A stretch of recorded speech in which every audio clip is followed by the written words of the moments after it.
Alrighty.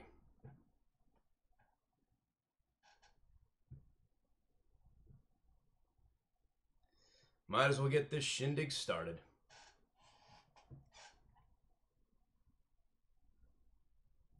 Hello and welcome, and we're back for another night of Doki Doki Literature Club, Part 2. I know I said I'd do this again on Friday, but my Friday ended up being a little bit more, shall we say, hectic than usual, which is why I'm doing this on Monday. So I probably won't do another part of this until next Monday as well, just to kind of space it out, because I wanted to do this for Valentine's Day. So we shall see what happens. But in any case, I think I am just going to go ahead and get started.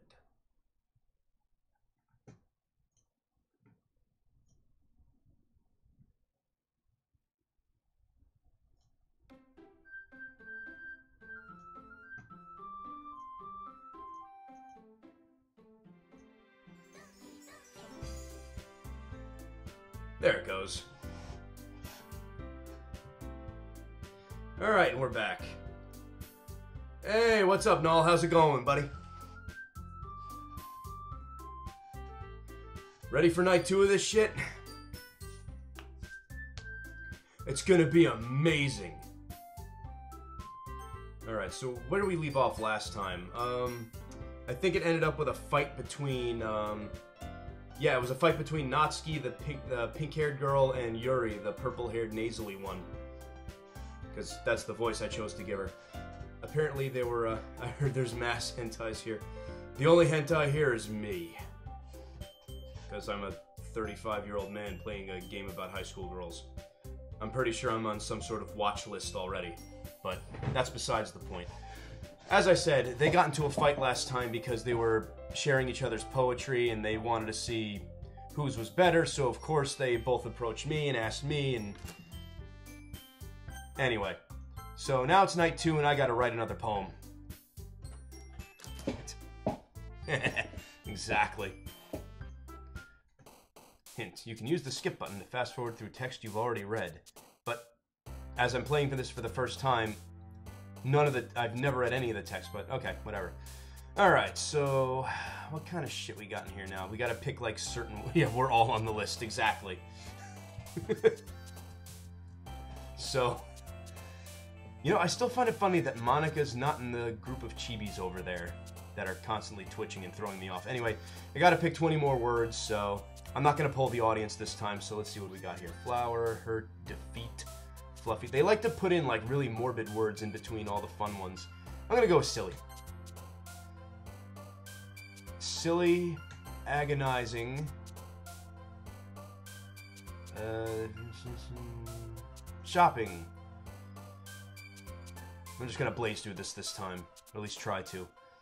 I already used uncanny last time. Extraordinary, unrestrained passion.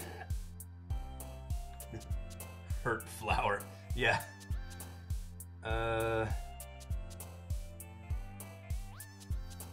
Misery. Unending. Hope. Contamination. Jeez. I don't know, we're just really picking random words. I know Rob was telling me that certain words appeal to the different girls, but we'll see how it goes.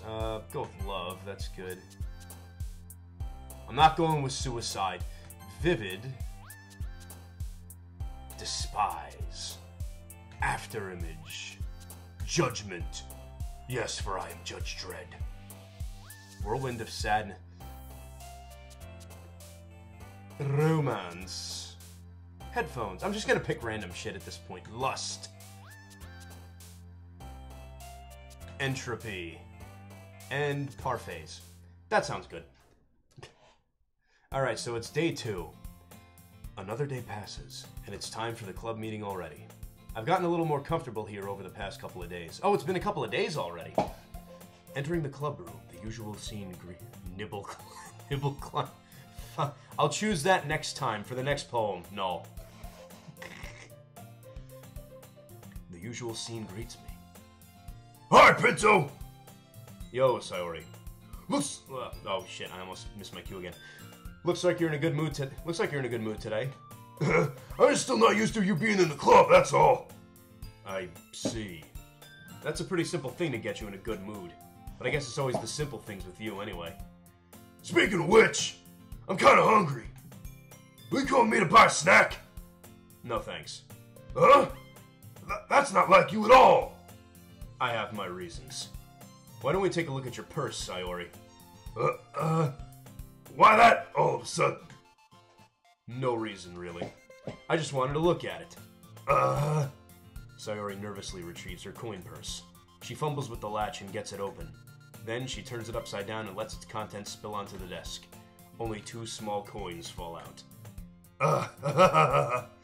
I knew it. I can see right through you, Sayori. That's not fair! How did you even know? It's simple. If you had enough money in the first place, you would have bought a snack before coming to the club room. So either you're not hungry and want an excuse to take a walk, or you plan to conveniently forget that you spent all your money so that would lend you some. But there's one more thing. You're always hungry. And so, that only leaves the one option. I give up. Don't make me feel guilty. If you feel guilty, that means you deserve to feel guilty. Yuri suddenly giggles. Huh? I didn't notice that she was listening in. Her face is in her book, as always. I wasn't listening or anything. It was just something in my book. Yuri! Tell Pinto to let me borrow some money. Don't get me involved like that, Sayori. Besides, you should only buy what you can responsibly afford. And frankly, after pulling a mischievous little stunt like that, your suffering is fair enough retribution. I didn't mean that. I got too absorbed in my book. I really like when you speak your mind, Yuri. It doesn't happen much, but it's a fun side of you. There's no way you could think that. You were right, though. I did something bad, now I have to accept the revolution. Retribution.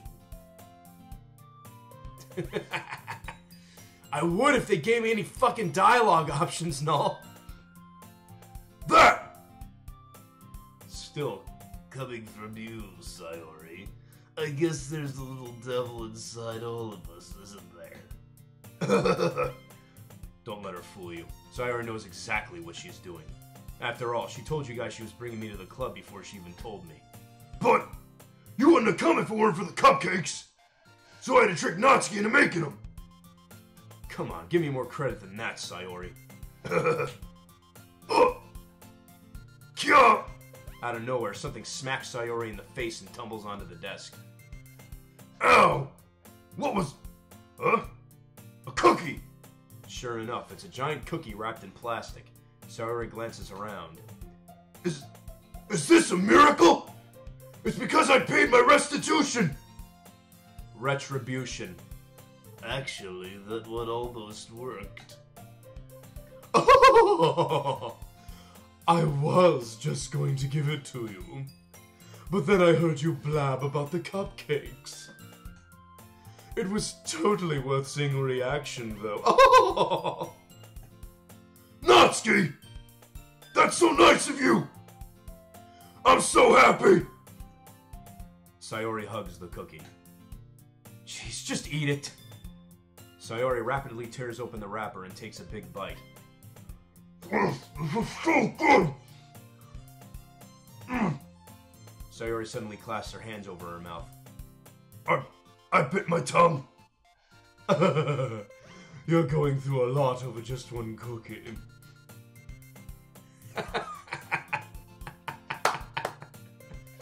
It's the one voice I chose for. I can't do girl voices, man, so you're just gonna have to bear with me. Natsuki takes a bite of her own cookie. Yours looks really good too, Natsuki. Gonna try it? Jeez. Beggars can't be choosers. But yours is chocolate. Yeah, why do you think I gave you that one? Fine. Still, I'm really happy that you shared this one with me, brother.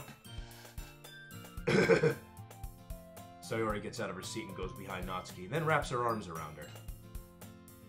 Oh, jeez. I get it. I get it.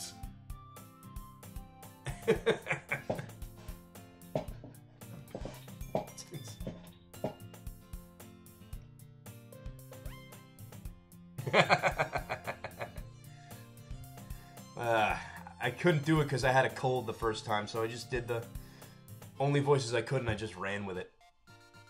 Cookie still in hand, Natsuki reaches up to nudge Sayori off of her. Sayori suddenly leans down and takes a bite out of Natsuki's cookie. Hey! Did you seriously just do that? Mouth full, Sayori trots away to safety. Yuri and I laugh as well. Jeez, you're such a kid sometimes. Monika, can you tell Sayori? Eh? Natsuki glances around. Monika isn't in the club room. Ugh, where's Monika anyway? Good question. Have any of you heard anything about her being late today? Not me. Yeah, I haven't either.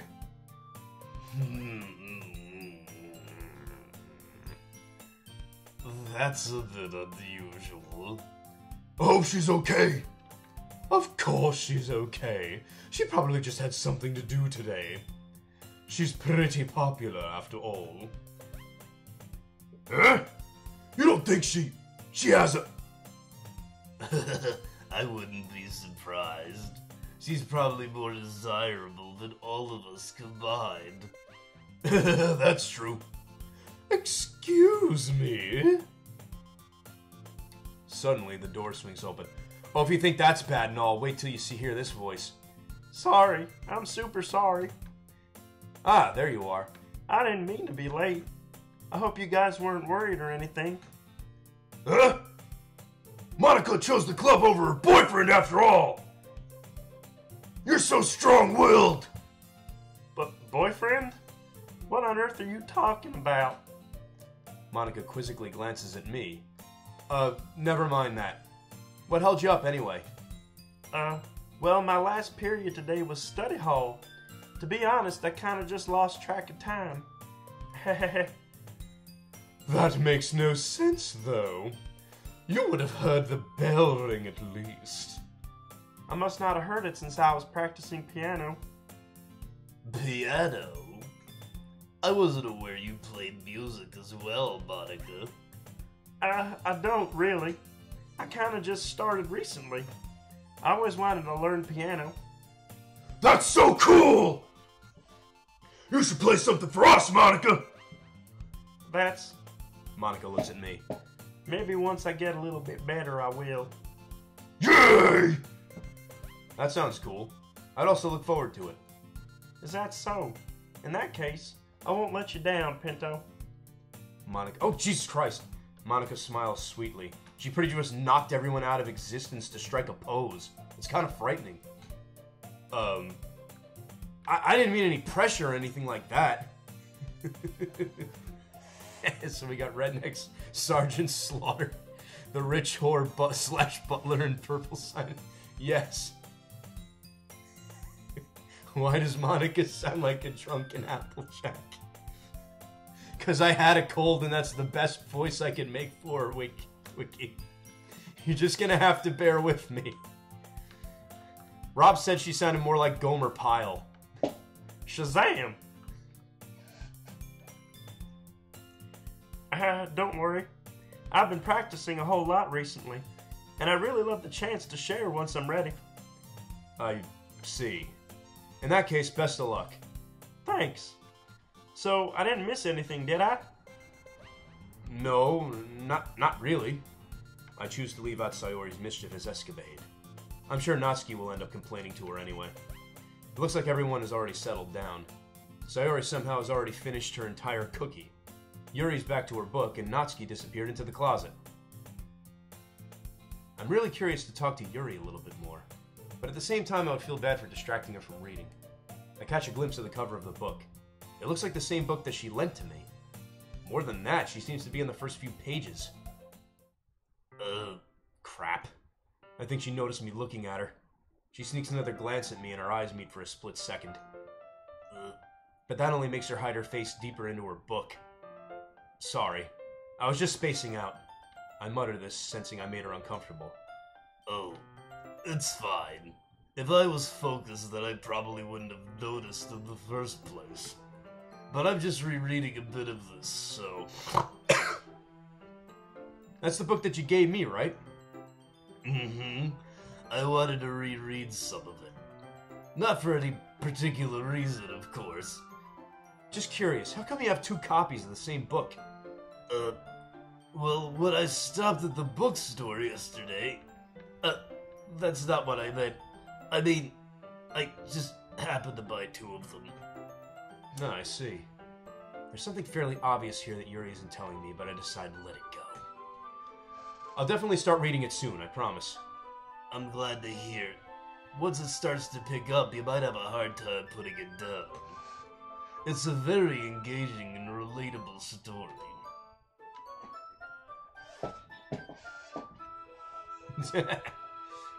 My money's on purple sinus infection so far. Is that so? What's it about, anyway? Well... Yuri closes the book and scans her eyes over the back. The book is titled Portrait of Markov. There's an ominous-looking eye symbol on the front cover. Alright, I just wanted to make sure I don't accidentally give anything away. Basically, it's about this girl in high school who moves in with her long-lost younger sister. But as soon as she does so, her life gets really strange. She gets targeted by these people who escaped from a human experiment prison. Jesus, honey! And while her life is in danger, she needs to desperately choose who to trust. No matter what she does, she ends up destroying most of her relationships and her life starts to fall apart. I think you should start reading something a little more lighthearted. You know, may I suggest some Terry Pratchett? He's pretty good. Get into some Discworld. You'll thank me later.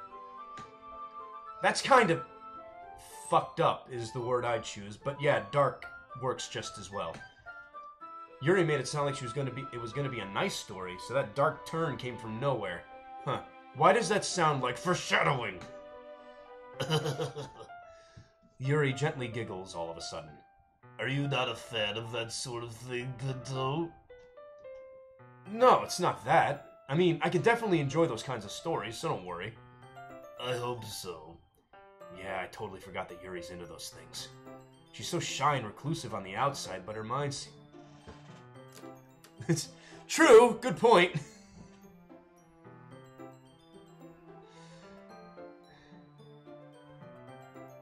She's so shy and reclusive on the outside, but her mind seems to be completely different. It's just that those kinds of stories get me really hot. No, I'm just kidding. They challenge you to look at life from a strange new perspective. When horrible things happen, not because someone wants to be evil, but because they have their own goals or their philosophy that they believe in. Then suddenly, when you thought you related to the protagonist, they're made out to be the naive one for letting their one-sided morals interfere with the villain's plan. Again! Foreshadowing! You know what? If anybody here's crazy, my money's on you. But I'm gonna play along anyway. We're doing this.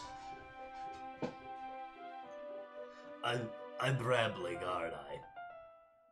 Yeah, you're about 3 steps away to confessing without a lawyer, bitch. Not again. I'm sorry.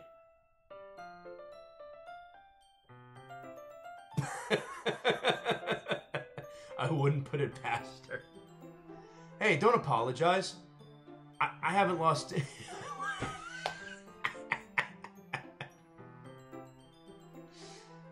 Giggity. I haven't lost interest or anything. Well, I guess it's alright then. But I feel like I should let you know that I have this problem. I have 7 other personalities that live inside of my head, and they're vying for dominance. when I let things like books and writing fill my thoughts, I kind of forget to pay attention to other people. So I'm sorry if I end up saying something strange. And please stop me if I start talking too much. I really don't think you need to worry. That just means you're passionate about reading. The least I can do is listen. It's a literature club, after all, I mean. That's true. In fact, I might as well get started reading it, right?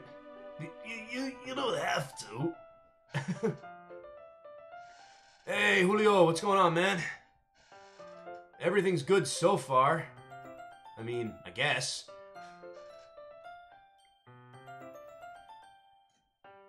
Just a moment ago, you said you were looking forward to it. Let me just get the book. I quickly retrieved the book I had put into my bag. Alright, it's fine if I sit here, right? I slip into the seat next to Yuri's. Yeah. Are you sure? You seem a little apprehensive. I'm sorry. It's not that I don't want you to. It's just something I'm not very used to. That is, reading in company with someone. I see. Well, just tell me if I end up distracting you or anything. Alright. I open the book and start the prologue. I soon understand what Yuri means about reading in company. It's as if I can feel her presence over my shoulder as I read. It's not a particularly bad thing.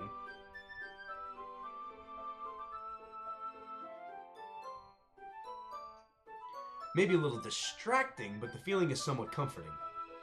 Yuri is in the corner of my eye. Isn't it always? I realize she's not actually looking at her own book. I glance over. It looks like she's reading from my book instead. Sorry! I was just...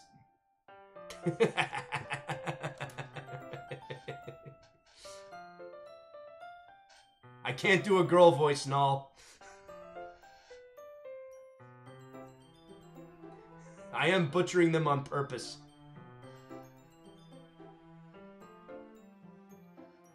Yuri, you really apologize a lot, don't you? I do? I don't really mean to.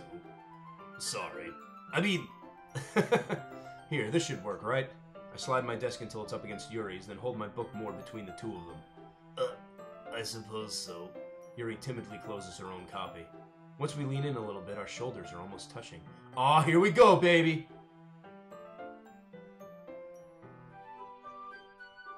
Feels like my left arm is in... Try harder, Tuck. It feels like my left arm is in the way, so instead I use my right hand to hold the book open.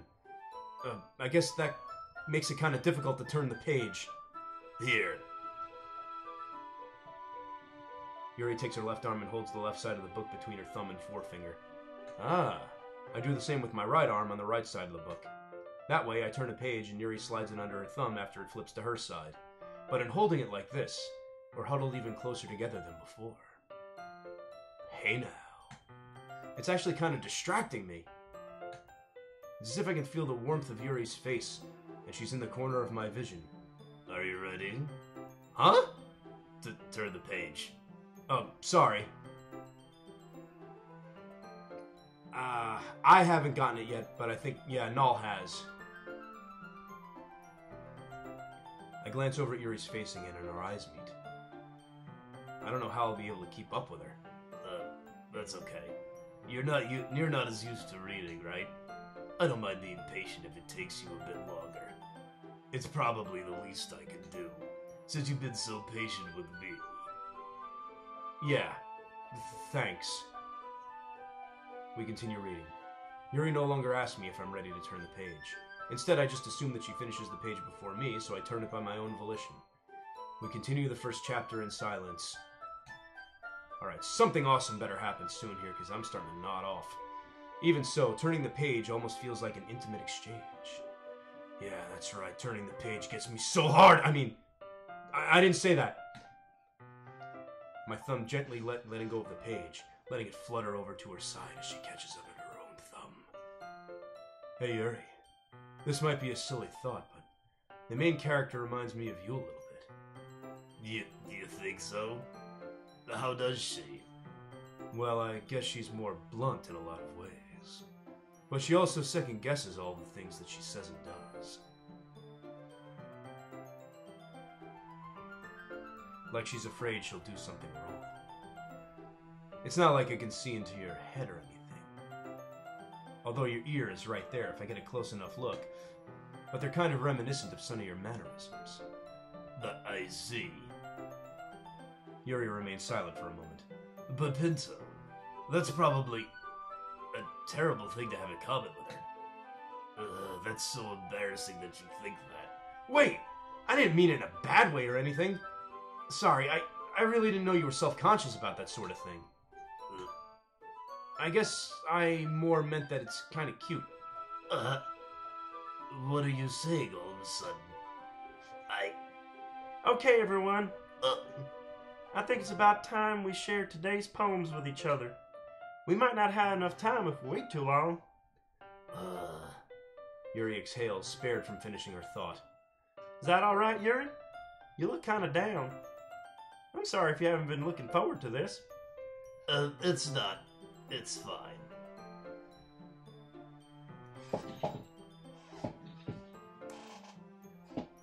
Yuri releases her hand from the book, causing it to close on top of my thumb. Alright, I guess I'll do some more reading tonight. Or would you prefer I only read it with you? I guess I don't have too much of a preference either way. In that case, I'll read a little more tonight. It'll be more fun to read with you after it picks up a bit, you know? That's good reasoning. In that case, feel free to finish the first 2 chapters in your own time. Alright. I stand up. I make a mental note of where I left off in the book and slip it back into my bag. Okay, folks, whose poem am I reading first this time? Gomer Pyle? Sinus infection? Duke Emile do hardcore? Or Chris Rager?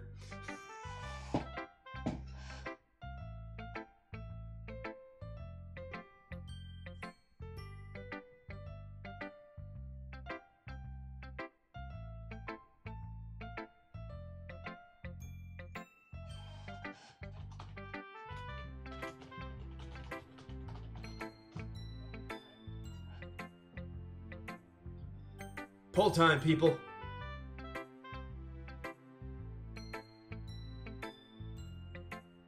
Yuri is always the best choice. Alright, we're going with Yuri's first. Let's see what you've written for today. Duke. I'll do Duke next.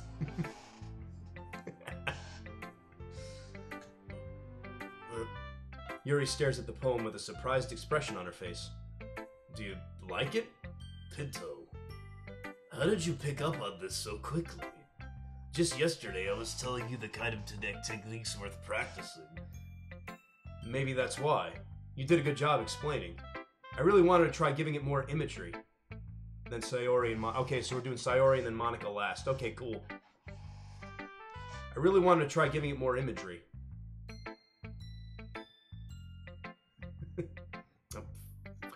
I don't care about GeForce updates right now. I'll do it later when I'm done. Yuri visibly swallows. Alright! Wait, that was kind of fast. Even her hands appear sweaty. Alright! Yuri is best girl. Hey Galaxy, what's going on? I'm not used to this. Used to what? I don't know. It's fine, take your time. Yuri breathes and collects her thoughts. I know that Yuri likes to think before she speaks, so I offer that patience to her. Yeah, just being appreciated like this, I guess.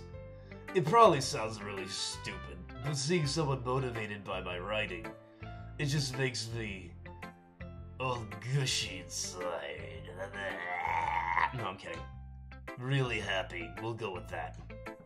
Are you saying you never shared your writing before? Yuri nods. Really? I don't believe it. I really only write for myself. And besides, people would just laugh at me. Do you really think that? Again, Yuri nods. Huh. Even your close friends? Yuri doesn't respond to that. I wonder why. Anyway, do you want to share the poem you wrote today?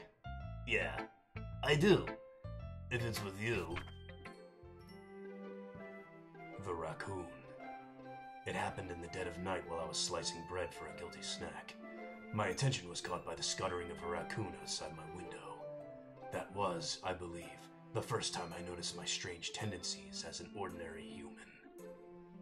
I gave the raccoon a piece of bread, my subconscious well aware of the consequences. Well aware that a raccoon that is fed will always come back for more. The enticing beauty of my cutting knife was the symptom. The bread, my hungry curiosity. The raccoon, an urge. The moon increments its phase and reflects that much more life off of my cutting knife. The very same light that glistens in the eyes of my raccoon friend. I slice the bread, fresh and soft. The raccoon becomes excited. Or perhaps I'm merely projecting my emotions onto the newly satisfied animal. The raccoon has taken to following me. You could say that we've gotten quite used to each other. The raccoon becomes hungry more and more frequently, so my bread is always handy. Every time I brandish my cutting knife, the raccoon shows me his excitement. A rush of blood. Classic Pavlovian conditioning. I slice the bread, and I feed myself again.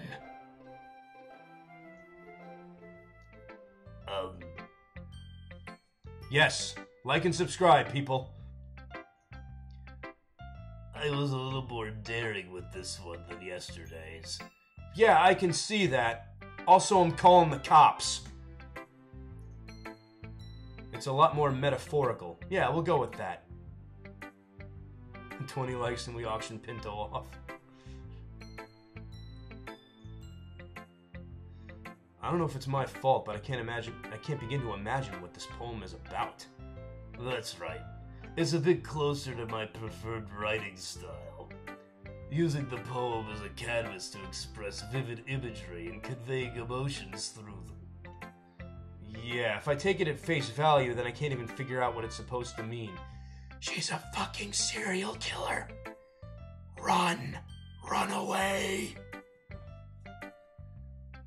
Well, I think it's something that different people can relate to in their own way. I kinda doubt that.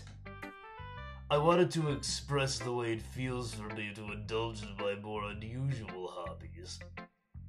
Oh, so you're saying you actually slice up raccoons for real? It's those sorts of things I'm usually forced to keep to myself. I wonder why. So I sometimes enjoy writing about them. Why do you keep them to yourself? You already know the answer to that question!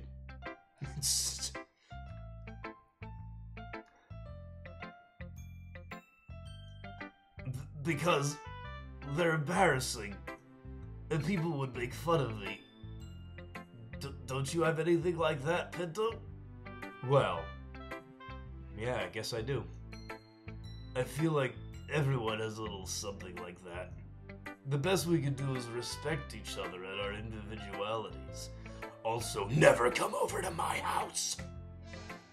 Even if it's difficult sometimes and some things make us uncomfortable. After all, if I had learned to embrace my own weirdness, I would probably hate myself. Okay, I'm screen capping that one.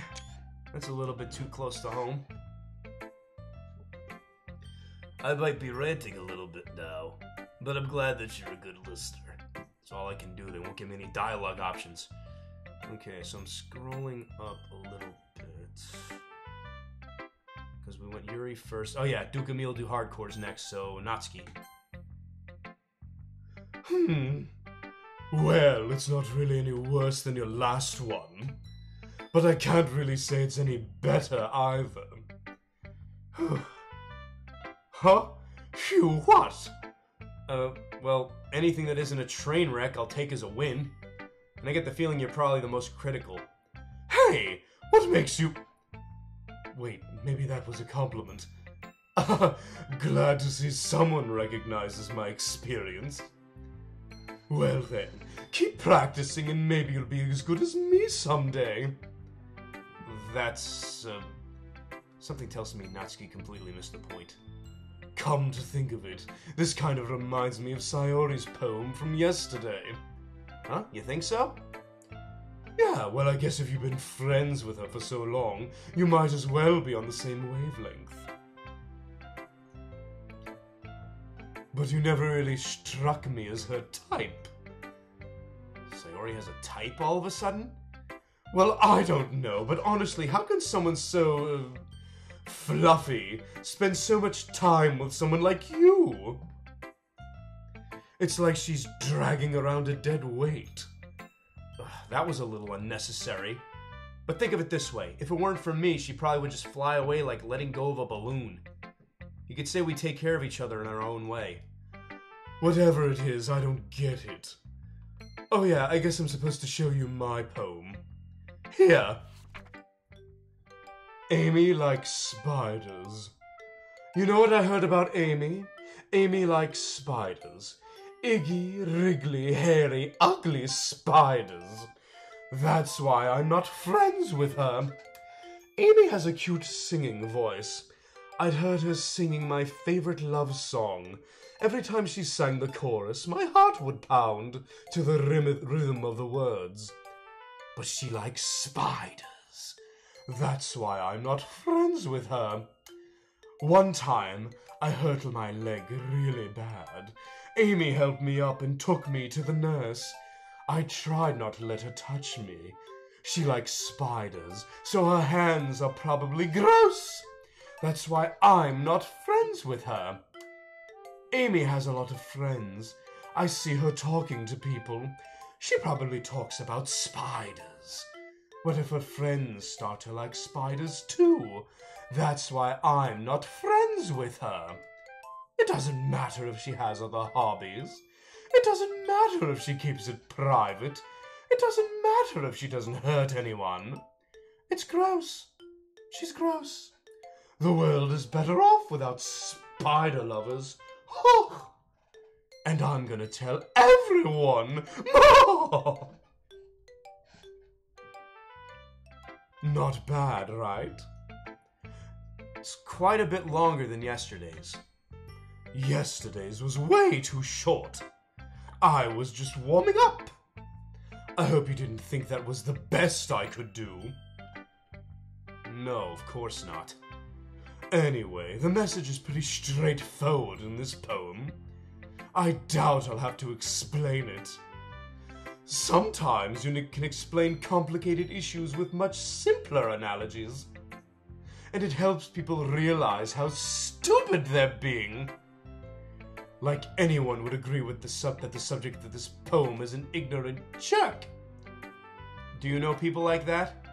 Of course. It's about how everyone thinks That doesn't matter. It can be about anything. I wrote it to be easy to relate to. Everyone has some kind of weird hobby or a guilty pleasure.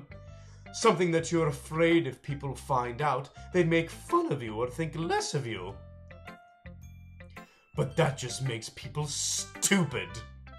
Who cares what someone likes, as long as they're not hurting anyone and it makes them happy? I think people really need to learn to respect others for liking weird things. I'm sensing a trend here. Huh, that's funny. Yuri wrote about something similar today. Huh? Did you say Yuri? Yeah. She said her poem was about an unusual hobby of hers. I didn't really get it, but she said something similar to you. That people should make that people should make each other feel insecure about those things. My mouth is dry. Really? Well, I mean, Yuri's pretty weird, so I wouldn't doubt that she has some weird hobbies. Not that there's anything wrong with that. Ugh. It's not like I would judge her or anything. Natsuki has trouble finding words. I guess I should try to not be so mean to her. If she feels insecure about her weird behaviors and stuff. I mean, I always hate people who make me feel insecure. And Yuri made me feel insecure yesterday. But the way you put it, it sounds like she's learned her lesson. Well, I would say so, I guess. Even if her writing style is really different, I'm sure she'll appreciate the message in your poem. It's what I do best, after all. I don't like writing unless there's a good message to take away from it.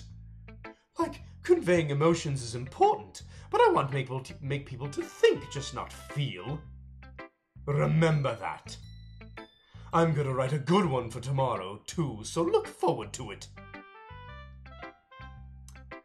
Alright, so we're doing Sayori next, and I'm gonna take a break because I'm gonna need a glass of water before I take Hulk Hogan on again.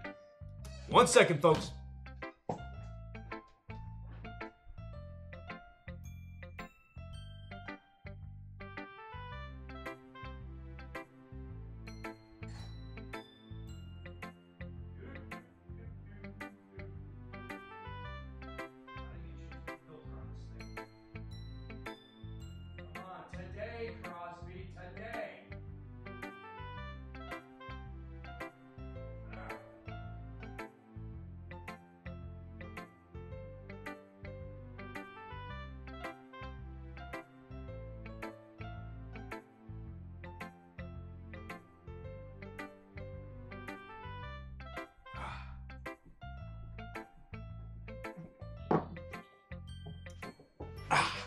Okay, I'm ready. Let's do this. Ooh! I like this one, Pinto. It has some nice feelings in it. I'm glad. Still, though, your tone makes it sound like you like yesterday's poem better. I guess you caught me. Sometimes you know me a little too well for my own good. Well, I don't just try to be nice about it. If I'm doing a bad job, then I'd rather just hear it. No! I still like this one, I promise. You know I wouldn't lie to you, Pinto. Never ever! Yeah, I guess so. What made yesterday's poem so great compared to this one, then? Well, I'm not really good at figuring out if poems are good or bad, but that's why I just go by my heart. If it makes me feel things, then it must be a good poem. I'm not sure that's exactly how it works. Then again, I guess conveying feelings is a pretty important part of this whole thing. Yeah, maybe. Honestly, I don't even know what kind of writing you like in the first place. Yeah, me neither. Why don't you at least try giving it some thought? Oh, you want to write something for me? That's so sweet! Yeah, right. But you're always thinking about other people. You need to think about yourself once in a while. If you don't, you might end up getting hurt at some point. Huh? Well, I don't really know what you mean, but I'll try to keep it in mind. Well, whatever. Anyway, let's see. I guess I like happy poems. Wait, sometimes I like sad poems too. Sometimes a little bit of both. There's a word for that, right? What's the word I'm looking for? Bittersweet. Yeah! I like things that are happy and things that are sad. Happy and sad? I can't see you liking something sad, Sayori. Well, I like happy the most. But sometimes when you have a little rain cloud in your head, a sad poem can help give the rain cloud a little hug. And make a nice happy rainbow. Sayori, that's unexpectedly poetic. Huh? It is? Maybe I'm getting better at expressing my feelings after all. Thanks, Pinto. I should go and write that down then. You can read my poem now, okay? Bottles. I pop off my scalp like the lid of a cookie jar. It's the secret place where I keep all my dreams. Little balls of sunshine, all rubbing together like a bundle of kittens. I reach inside with my thumb and forefinger and pluck one out. It's warm and tingly, but there's no time to waste. I put it in a bottle to keep it safe, and I put the bottle on a shelf with all the other bottles. Happy thoughts, happy thoughts, happy thoughts in bottles, all in a row. My collection makes me lots of friends. Each bottle a starlight to make amends. Sometimes my friend feels a certain way. Down comes a bottle to save the day. Night after night, more dreams. Friend after friend, more bottles. Deeper and deeper my fingers go, like exploring a dark cave, discovering the secrets hiding in the nooks and the crannies. Digging and digging, scraping and scraping. I blow dust off my bottle caps. It doesn't feel like time elapsed. The empty shelf could use some more.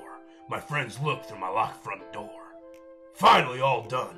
I open up and in come my friends. In they come in, such a hurry. Do they want my bottles that much? I frantically pull them from the shelf one after the other, holding them out to each and every friend. each and every bottle, but every time I let one go, it shatters against the tile beneath and between my feet. Happy thoughts, in shards, all over the floor. They were supposed to be for my friends who aren't smiling.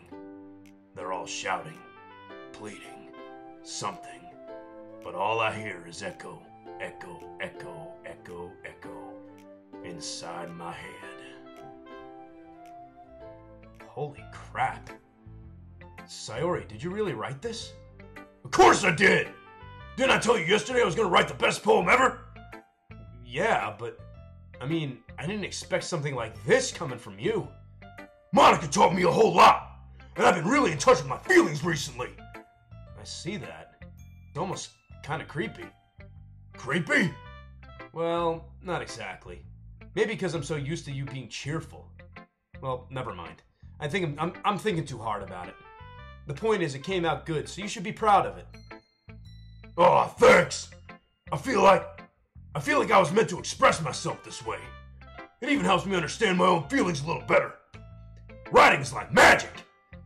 You've gotten pretty passionate about this, huh? I hope you keep it up. Yeah! Writing's the best! I'm gonna keep writing until I die! Don't get ahead of yourself. Sayori's always had a habit of getting obsessed with something before dropping it no more than a week later. I wonder if this is one of those times, but seeing the passion in her eyes makes it hard for me to be pessimistic. Well, the only one left here is Gomer Pyle, so let's get going. Hi again, Pinto. How's the writing going? Alright, I guess. I'll take that, as long as it's not going bad. I'm happy that you're applying yourself. Maybe soon you'll come up with a masterpiece. I wouldn't count on that. Yeah, you never know. Want to share what you wrote for today? Sure, here you go. I give my poem to Monica. Alright. Great job, Pinto. I was going ooh in my head a while reading it. It's really metaphorical.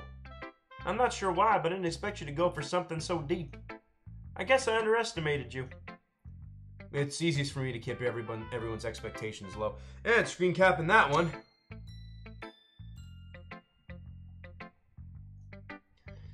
That way it always counts when I put in some effort. That's not very fair. Well, I guess it... Oh. Well, I guess it worked anyway. You know that Yuri likes this kind of writing, right? Writing that's full of imagery and symbolism. Unlike Sayori, who likes using simple and direct words to describe happiness and sadness, Yuri likes it when readers are left to derive their own meaning out of it. It's very challenging to write like that effectively, both allowing people to get something out of it just by feel, or letting them deeply analyze all of the nuances. It can take years of practice, which I'm assuming Yuri has at this point. I never really asked, though. I'm sure I'm nowhere near her level yet. Don't worry so much about that. You do your own thing. Just keep exploring and learn by trying new things. But anyway, you want to read my poem now? I like the way this one turned out, so I hope you do too. Alright, let's take a look. Save me. The colors, they won't stop. Bright, beautiful colors, flashing, expanding, piercing, red, green, blue, an endless cacophony of meaningless noise. The noise, it won't stop.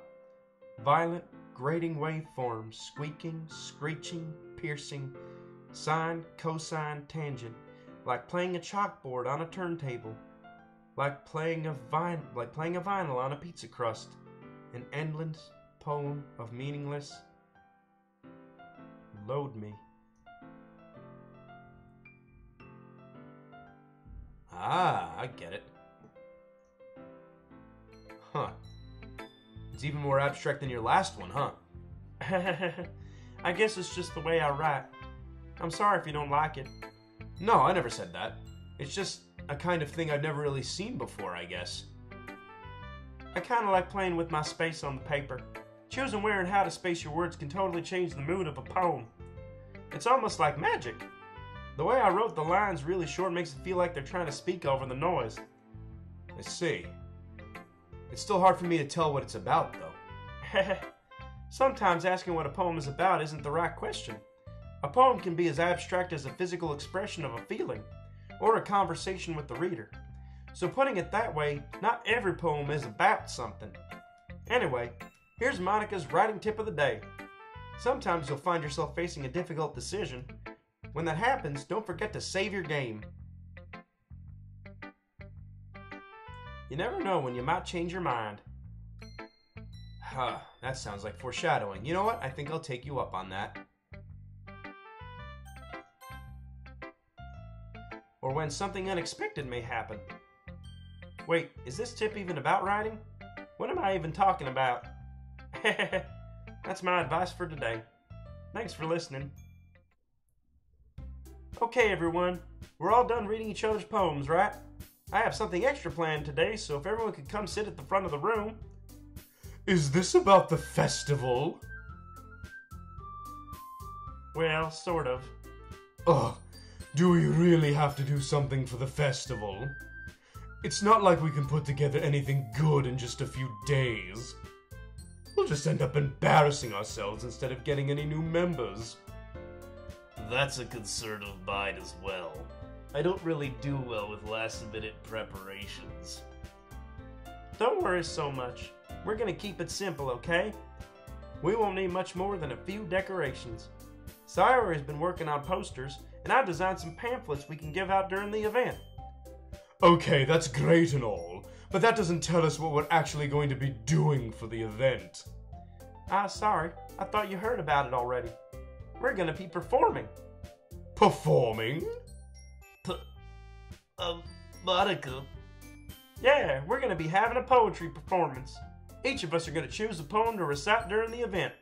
But the cool part is, we're also gonna let anyone else come up and recite poems too. Sayori's putting it on all the posters in case anyone wants to prepare ahead of time. Sayori, who's been coloring a poster, holds it up for us to see. Are you kidding me, Monica? You didn't already start putting these posters up, did you? Well, I did. Did you really think it's that bad of an idea? Well, no. It's not a bad idea. But I didn't sign up for this, you know. There's no way I'm going to be performing in front of a group of people like that. I agree with Natsuki. I could never in my life do something like that. Imagining it, Yuri shakes her head in fear. Guys! No, Sayori. I understand where they're coming from. Remember that Natsuki and Yuri have never shared their poems with anyone until just a couple of days ago.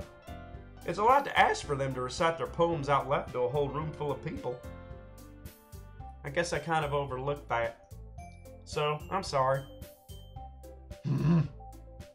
But I still think we should give it our best. We're the only ones responsible for the fate of this club. If we start the event and each put on a good performance, then we'll inspire others to do the same. And the more people who perform, the better we'll be able to show everyone what literature is all about. Yeah! It's about expressing your feelings, being intimate with yourself, finding new horizons, and having fun! That's right. And it's those reasons that we're all in this club today. Don't you want to share that with others? To inspire them to find the same feelings that brought you here in the first place? I know you do. I know we all do.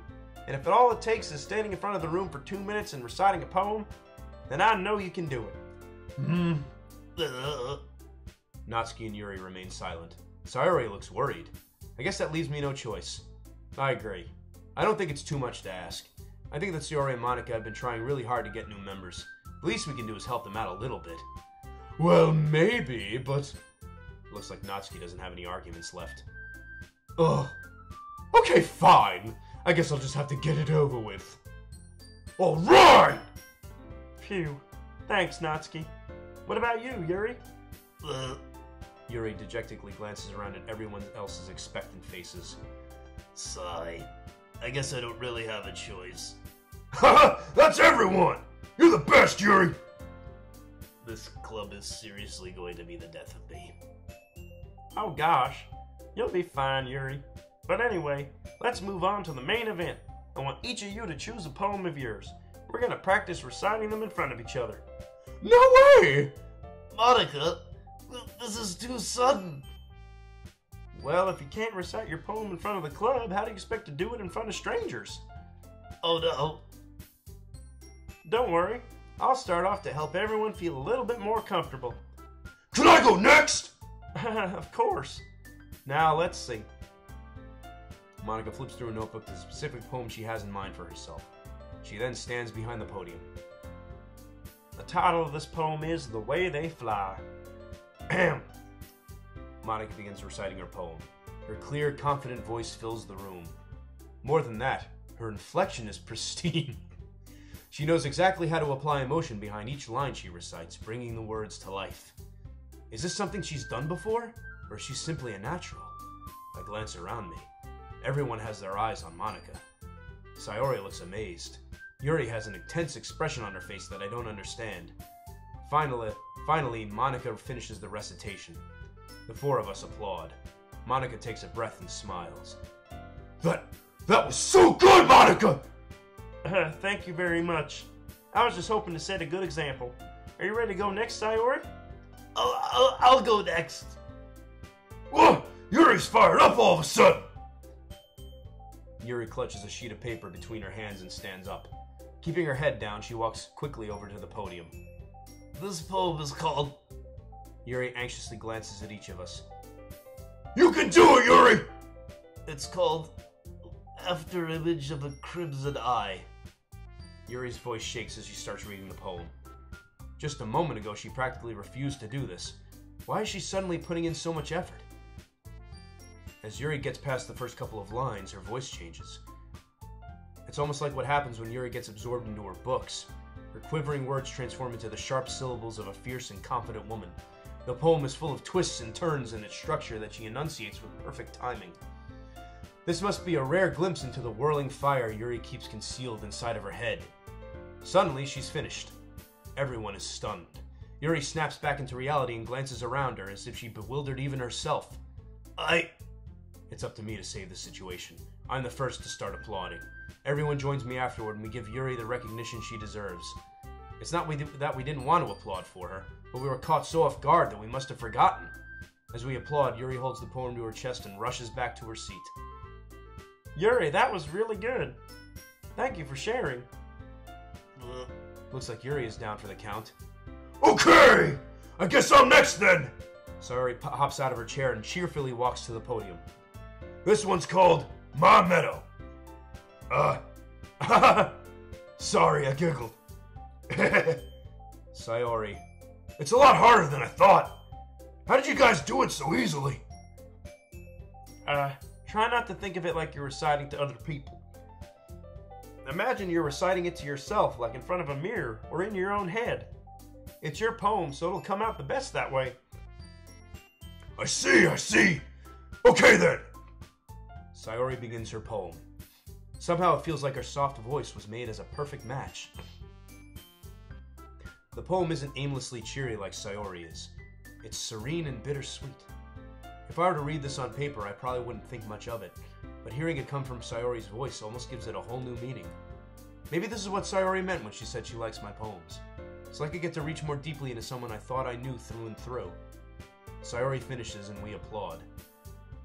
I did it! Good job, Sayori. Even Pinto liked it! I guess that's a good sign. What does that even mean? It came out nicely, Sayori. The atmosphere of the poem fits you really nicely. But it might be that other poems wouldn't work quite as well with that kind of delivery. I don't really understand. In other words, I've seen poems of yours where that sort of gentle delivery wouldn't work as well. They might need a little more force behind them, depending on what you're reading.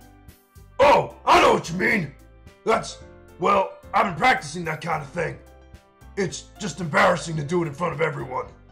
The next time I'm gonna make you pick a poem. Oh, shit. The next time I'm gonna make you pick a poem that challenges you a little more. We don't have much time left before the festival, you know? Okay! Now, who's next? Natsuki? Humph. Don't make me go before Pinto. It's not like I can compare to you guys anyway. Might as well let Pinto lower everyone's standards a little before I have to do it. Natsuki! It's fine, it's fine. I might as well get it over with. But it's not like I have much of a selection of what to read. I'll just have to go with what I wrote for today. I stand up and step in front of the podium. Everyone has their eyes on me, making me feel terribly awkward. I recite my poem. Since I'm not exactly confident in my own writing, it's hard to put energy into it. Despite that, once I finish, I receive applause anyway. Sorry, I'm not really as good as everyone else. Don't worry about it so much. I think it's less about your abilities and more about your lack of confidence in your writing. That's something that'll improve over time, though. Yeah, maybe. Alright then. That just leaves you, Natsuki. Yeah. I'm going. Natsuki begrudgingly gets out of her seat and makes her way to the podium. The poem is called... It's called... Why are you all looking at me? Because you're presenting. Humph. Anyway, the poem is called Jump. Might as well jump. Go ahead and jump. Natsuki takes a breath. When she starts reciting the poem, her sour attitude disappears a little. While she's still a little unenthused, her poem has a rhythm and rhyme to it. It's Natsuki's trademark style, and it works surprisingly well when spoken aloud. The words feel like they bounce up and down as if giving life to the poem. Natsuki finishes and everyone applauds. She huffs back to her seat. That wasn't so bad, was it? Easy for you to say. You better not make me do that again. Well, do you at least feel prepared enough to recite a poem in front of other people? I mean, doing it in front of other people would be way easier. I can put on whatever face I want for other people, but when it's just my friends, it's just embarrassing. That's a surprise, Natsuki. I think it would be the other way around for me. Well, that's just how it is, so... Well, I guess in that case, you won't have much to worry about for the festival. That said, I want to thank everyone for coming through. It might be hard, but I hope that you all have an idea for what it's like now. Make sure you pick a poem and get enough practice before the festival, okay? I'll be making pamphlets, so let me know ahead of time what you'll be reciting. Jeez. I should probably find some other poem to recite instead. That's fine too.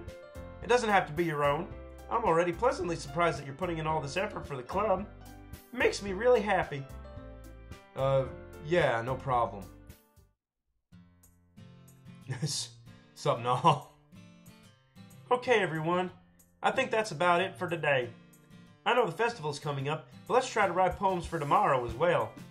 It's been working out really nicely so far, so I'd like to continue that. As for the festival, we'll finish planning tomorrow and then we'll have the weekend to prepare. Monday's the big day. I can't wait! I can do this. I can do this. Alright. I stand up. There's no way I'll be able to find the same enthusiasm as Sayori and Monica, but I'll do my best to get through it. If it's for the sake of the club, and impressing Monica, then I'll have to do my best. Ready to go, Sayori? Yup! Look at you two, always going home together like that. It's kind of adorable, isn't it? Geez, guys. Don't make such a big deal out of it. It mustn't be a little nice, though. Well, how am I supposed to respond to that? It's okay, Pinto. You don't have to say it. Whatever, let's go already. I walk home with Sayori once more. Even though it's only been a few days, a lot of things have already changed. But today, Sayori's being a little quieter than usual on the way home. Hey, Sayori. Huh? Sorry, I was spacing out. Oh, no wonder. I was thinking about something from earlier. I like how we get to... Sayori fumbles with her words. So, let's just say that one day, Yuri asked to walk home with you. Huh? What would you do? What kind of question is that? You're kind of putting me on the spot here. Oh, shit, people.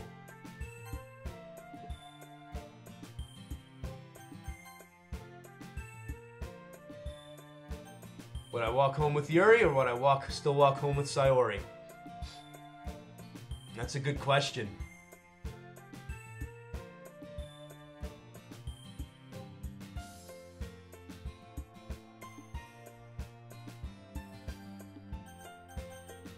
Should I pick Yuri or should I pick Sayori?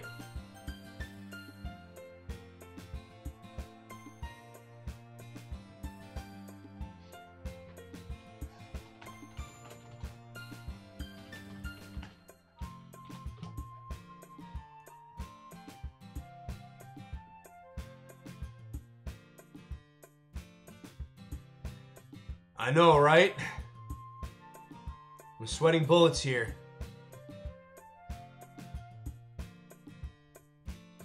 Thankfully, they give you a fuck ton of save slots. Oh god, they give you pages and pages of save slots. I should be saving more often. Okay, well, since I'm saving at this point... You know what?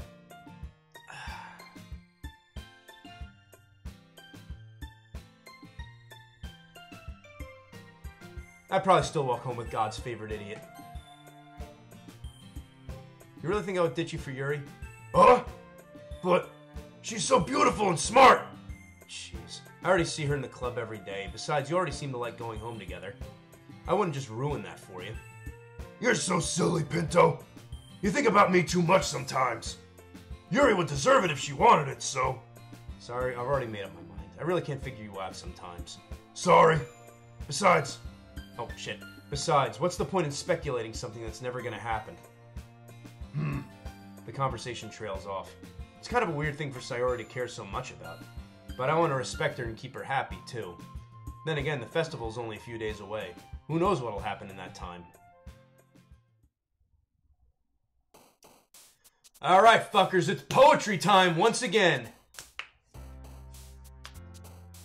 And I still find it funny that Monika's not among the chibis.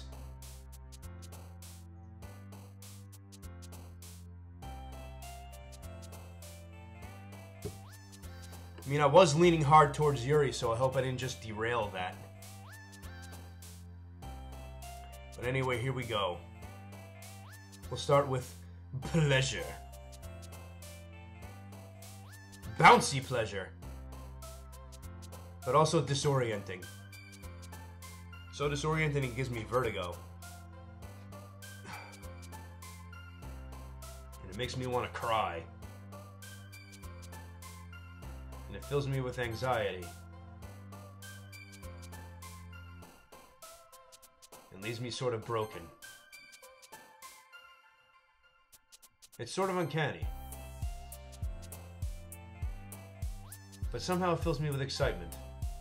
And desire. For eternity. It's like being in an anime. Full of unrestrained hope, I guess. That's the only thing that could probably fit with that. An unrequited determination.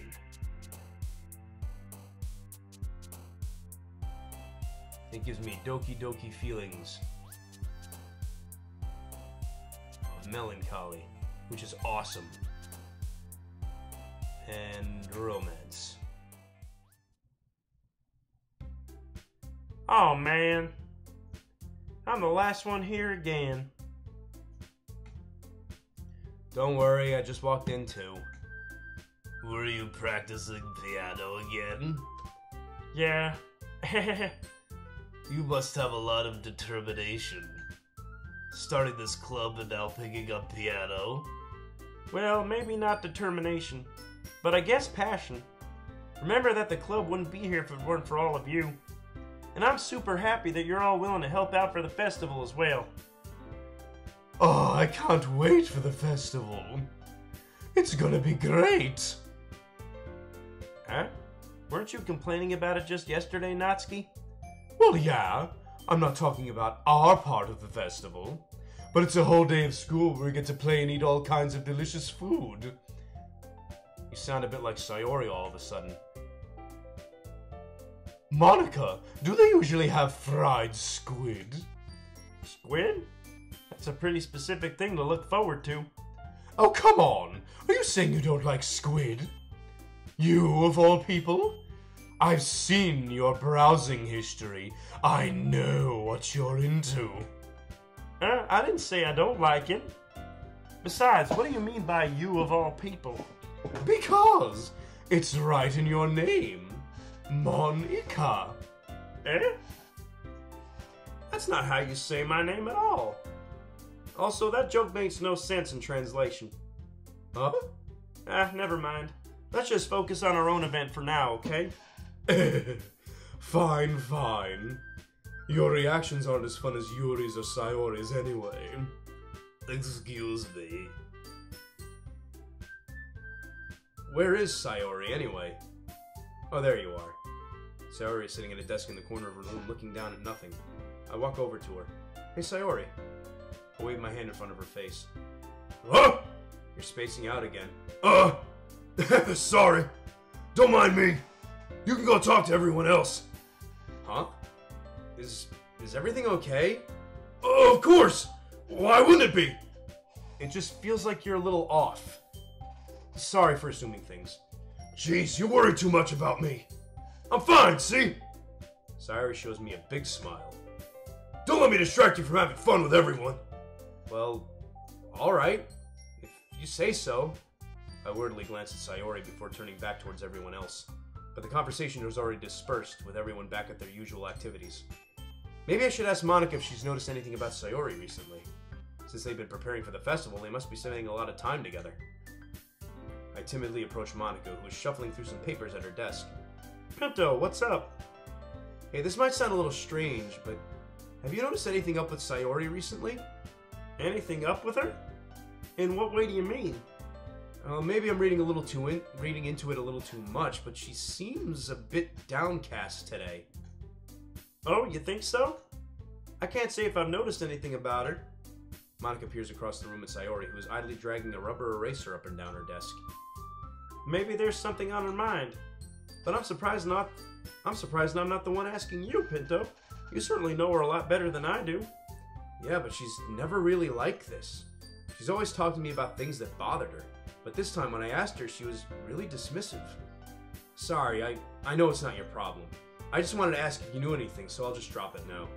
No. It's important to me, too. I mean, I'm also friends with her. And I also care about the well-being of my club members, you know? Maybe I'll try talking to her myself. Are you sure about that? She seemed like she wanted to be left alone. Are you sure?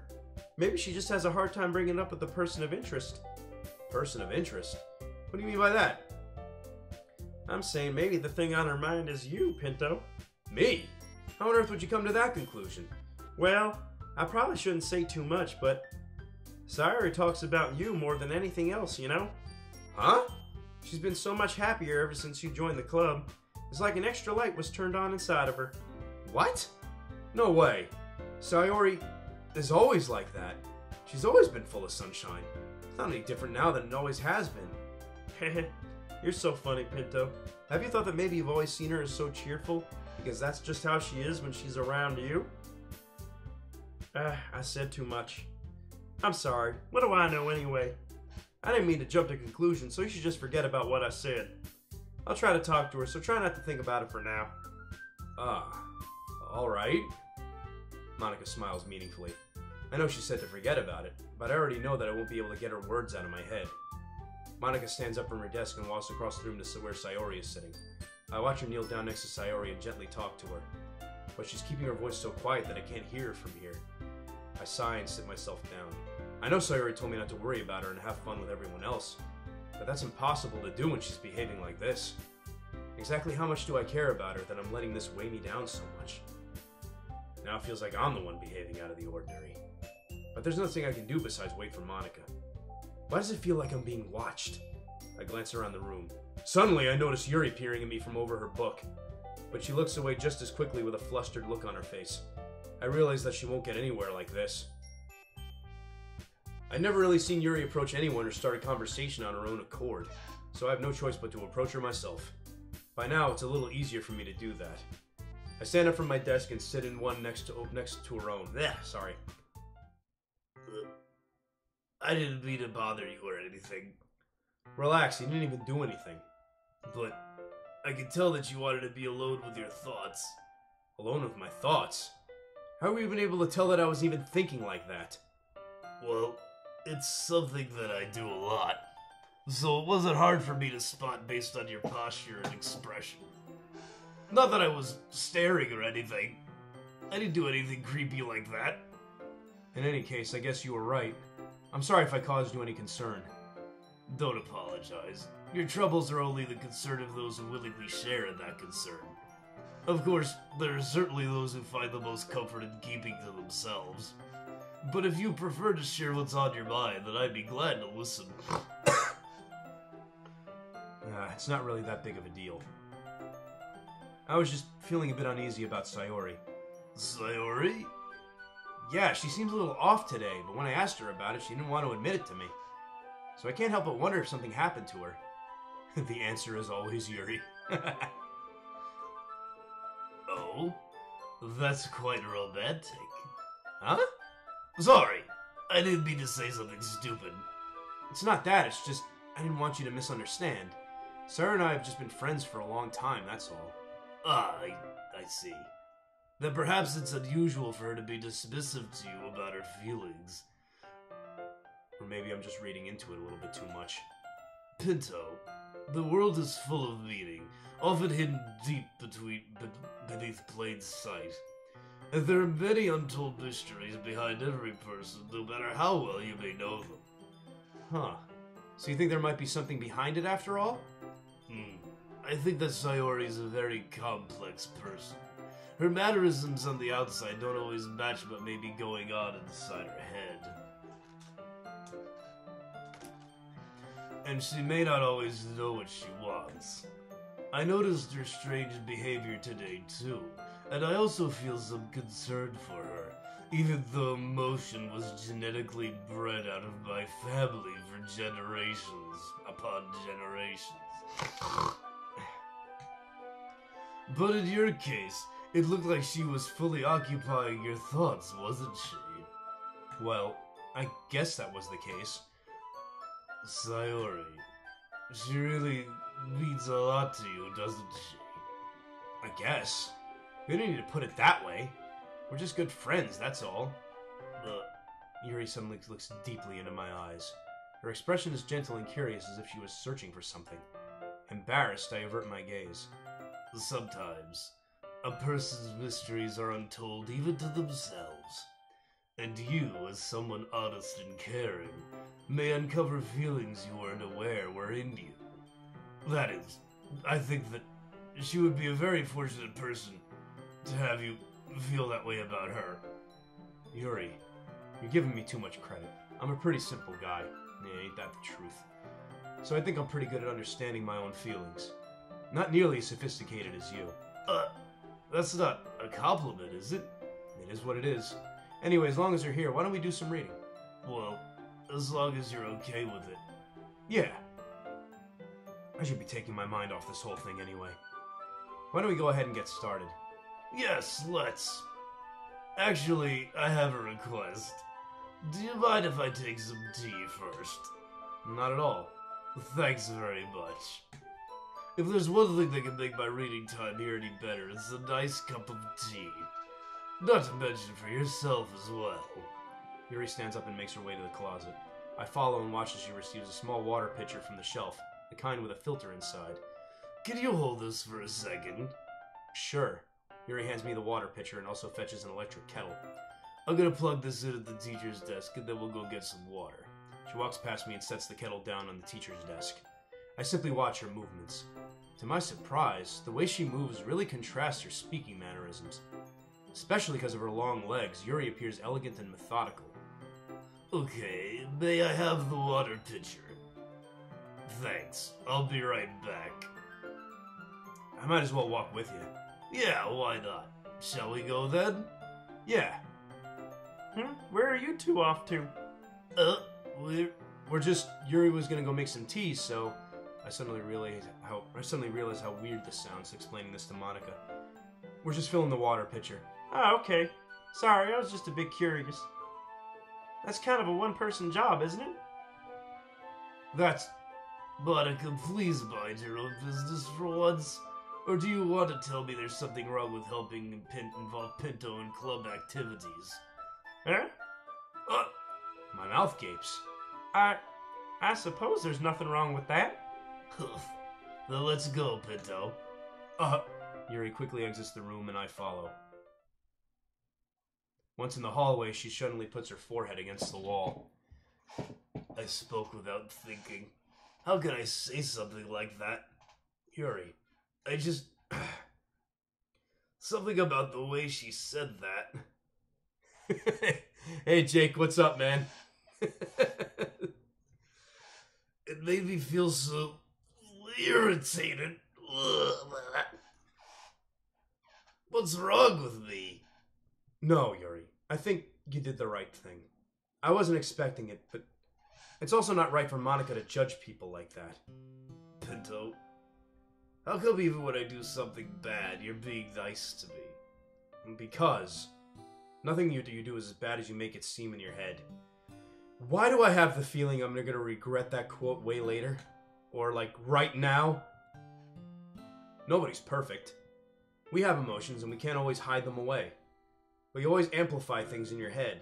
Your mind turns a light rain shower into a hurricane.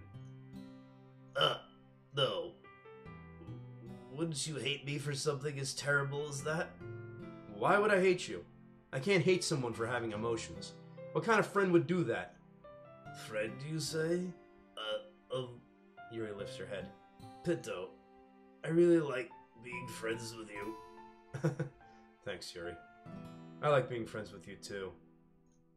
I feel kind of awkward saying something like that. But I'm doing my best to help Yuri feel better. Anyway. Yeah.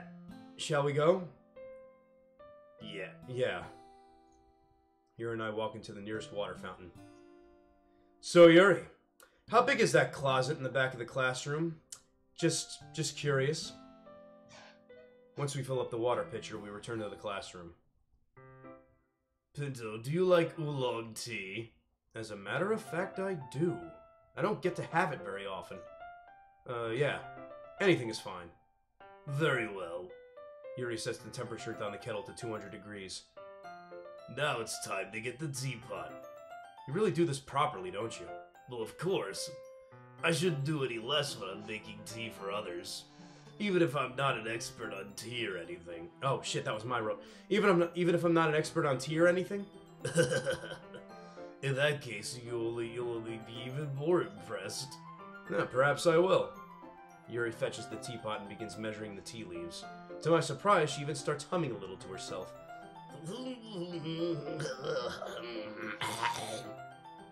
You must be in a good mood now. Is that so? I was letting it show, and you noticed. I was doing a bit of thinking, and I decided I would try expressing myself a bit more. It turns out it's not very hard for me to do, when it's you who's around anyway. Huh. That's great, Yuri. Just don't push yourself too much. You're always worrying about me, Pinto. It's very endearing. Yuri wasn't kidding. I don't even know if I can keep up with this. Watch Yuri pour a cup of tea for each of us. Pinto, I have another request. I want you to go down on me. No, I'm kidding. Do you mind if we sit on the floor today? Why's that? It's a little bit easier on my back. I can read with my back against the wall rather than bending over at my desk. Sorry, I didn't realize. No worries. I just have back pain very regularly. Oh, I wonder why. So I do my best to manage it. Is that so? I wonder why that is. It's most likely because your posture, right? Always hunched over like that while reading? Yes! I have terrible reading posture. Yes, that's it. So that's why we should sit on the floor. Fair enough. I'll go ahead. Oh shit, that's me again. I'll go ahead and get the book. I retrieve the book from my bag. I have some chocolate as well. It's a bag of small chocolate candies that I kept hidden from my Sayori's candy radar. I take it since it'll go well with the tea. I'm gonna pay for this shit later, aren't I? Yuri and I then sit against the wall, teacups at our sides. As if in sync, we assume the same reading position as last time, each holding one half of the book. Except this time, Our bodies are even closer to each other. I can't see too well. Yuri slides closer until our shoulders are touching. How am I supposed to focus on reading like this?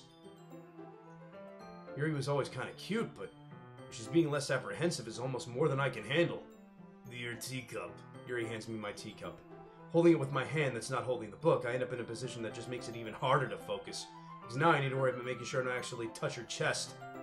Meanwhile, Yuri hasn't noticed a single thing. She wears her intense reading expression, and I can only presume that the world around her has faded away. I use all of my willpower to focus on reading. After a few minutes, I finally manage to relax a little. I put the teacup between my legs and fumble with the chocolate wrapper. Sorry. I briefly let go of the book to finish opening the wrapper. You can have as much as you want. Oh, that's okay. I won't take any. Are you sure? Well, if I touch it, then it might get smudges on the pages. Oh yeah, you're right. I didn't even think about that. My bad. No need to apologize. I'll hold the book, okay? Are you sure? Of course. Yuri opens the book with both hands. She holds it so that I don't even have any hard... She holds it so I don't have any harder of a time reading from it. But as a result, her left arm is practically resting on top of my leg. Well, in that case, hey now. Yuri is already totally focused on reading again. I take a chocolate candy and pop it into my mouth. Then I take another chocolate, and I hold it up to Yuri. She doesn't even look away from the book. She simply parts her lips as if the situation was completely natural. But that means I can't stop here. I apprehensively place the chocolate in her mouth. Just like that, Yuri closes her lips over it. Yuri's expression suddenly breaks. Did I just... Yuri looks at me like she needs to confirm what just happened. Pinto. Sorry. I guess I shouldn't have done that. Well, you were just helping. That's something that friends do. Giggity. Right? I mean, not really in this kind of context, but yeah? That's all it was. Yeah. Then you don't need to stop or anything. The fuck, man? I see. The situation has gotten really tense. She's gonna pull out a knife, isn't she? Yuri tries to return to the book, but I can tell just by her expression that even she can't focus now. My heart is pounding. I nervously take another chocolate between my fingers. But this time, Yuri's eyes meet mine. How did it even come to this? Yuri doesn't avert her gaze. I notice her chest rising and falling to the rhythm of her breaths. I raise my arm. Like before, Yuri parts her lips. But it's different this time. I take the chocolate and place it in her mouth. I feel her hot breath on my fingers. Okay, everyone! Fucking cock block my Monica! God damn it!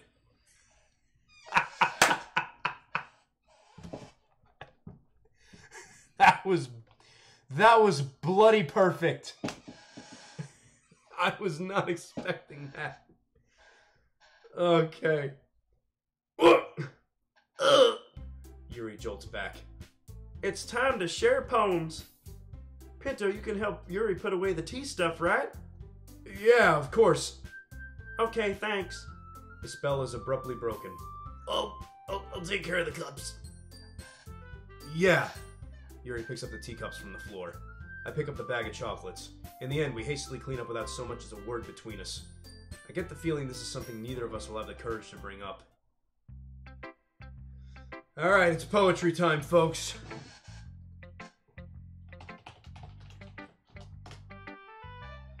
So we going with Yuri first again?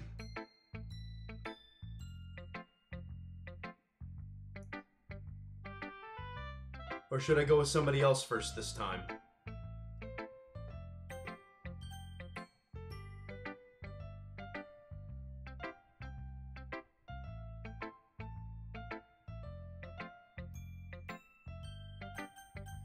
It is true that the shyest ones are always the biggest freaks. You know what the hell. We'll go with Yuri first. Pinto. Your writing has only improved in these last few days. Every poem you've showed me has been nothing short of spectacular. Too late. I can really feel the emotions. I'm a little envious even. I'll do Monica next, Jake. I don't think it ever came to me this naturally. Yuri, that's the wrong way to put it. This never did come naturally to me, but I've been able to improve so much thanks to you. You're really the example I was chasing after. Is that so? Yuri gently smiles to herself. This feeling. I'm so glad I got the chance to share my writing. I never thought it would feel like this. I remember you mentioning that yesterday. I can't believe that you're so good at something and yet you never shared it with anyone. It's kind of a shame. Maybe, but it's not like I really had a choice. What do you mean? Well, Yuri smiles sadly. Pinto, during lunchtime I eat by myself. Did you know that? It's a great time to find a quiet spot and do some reading. In fact, I always have some books with me. You could say I really enjoy reading. Well, that's one way to put it anyway. But books are so full of amazing and inspiring people. People you want to fall in love with. Or people you just know would make a really good friend. Cheerful people who always put a smile on your face. Or deep thinkers and problem solvers who discover the mysteries of life. So when you look at it that way, I'm surrounded by friends every day. You know? And those friends don't laugh at me. They don't tease me for spacing out all the time. They don't make fun of my body type. We live in an anime school. Everybody's got less than 1% body fat, honey. Including me. Anime me probably has a fucking six-pack as opposed to a beer gut. Anyway. And they don't hate me for acting like a know-it-all. People say that about you?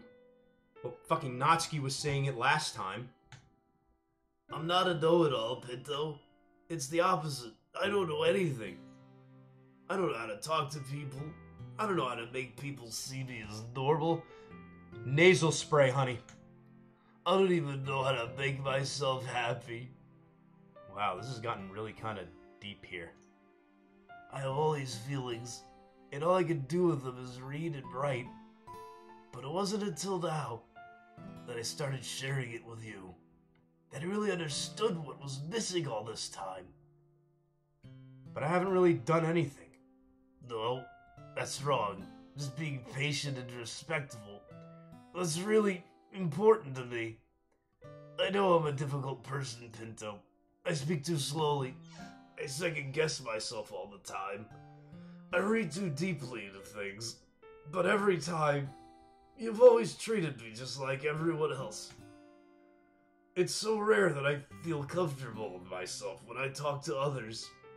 But that's why every time I talk to you, I just feel really happy. I see. Well, I treat you how you deserve to be treated, Yuri. And if other people don't see it that way, then screw them. I mean, I joined this club hoping I would make friends. And I would say I've had at least one success. Wouldn't you? If you put it that way, yeah. We really are friends now, aren't we? Yuri puts her head in her hands, but this time she's smiling as she does it. Do you want to show me your poem? Yeah, I do. Let me get it for you. Beach. A marvel millions of years in the making, where the womb of Earth chaotically meets the surface. Under a clear blue sky, an expanse of bliss, but beneath gray rolling clouds, an endless enigma. The easiest world to get lost in is one where everything can be found.